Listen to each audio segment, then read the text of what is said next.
Salam dəyərli izləyicilər, hər vaxtınız xeyir olsun. Bu gün sizinlə dadlı, ləzzətli umacılı piroq hazırlayıram. 4 stəkan öncədən elədiyim unu və eyni stəkan ölçüsü ilə 2 stəkan şəkər tozunu qaba əlavə edib ilk öncə bir qədər qarışdırırıq.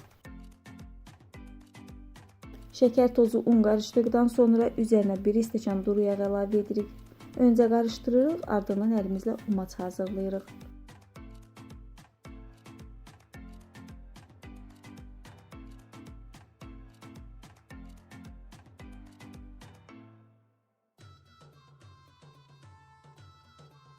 Umac hazır olduqdan sonra piroqun üzərində istifadə etmək üçün 1 stəkan hazırlamış olduğumuz umacdan qoyuruq kənara. Geri qalan umacın üzərinə isə ərzaqlar əlavə edirik. Eyni stəkan ölçüsündə 1 stəkan qatıq, 1 bağlama kabartma, 1 bağlama vanil əlavə edirik. Piroqda 4 ədəd yumurtadan da istifadə edirik. Yumurtanı da əlavə etdikdən sonra qarışdırırıq.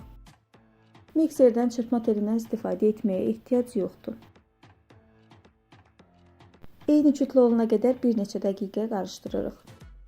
Asan, tez bir zamanda hazır olan həm də bol bərəkətli, gözəl bir piroqdur.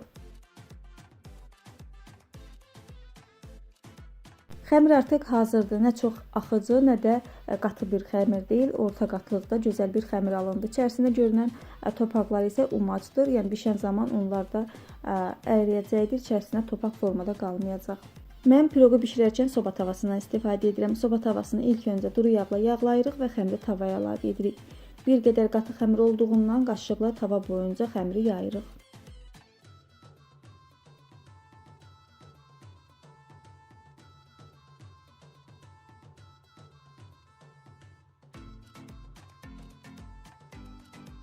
Sonda üzərinə umacı əlavə edirik.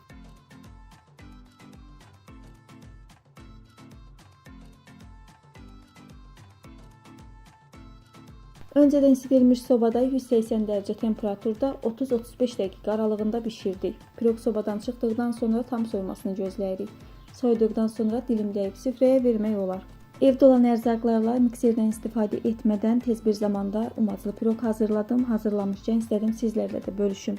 Mənə elə gəlir ki, umacılı piroqu hazırlamağı çox adam bilir. Bilməyənlər də bu videoya baxaraq rahatlıqla hazırlaya bilər. Yumşaq, dadlı, ləzzətli, gözəl bir piroqdur. Dəyərli izləyicilərim, bu günlük bu qədər. Özünüzə yaxşı baxın. Hələlik.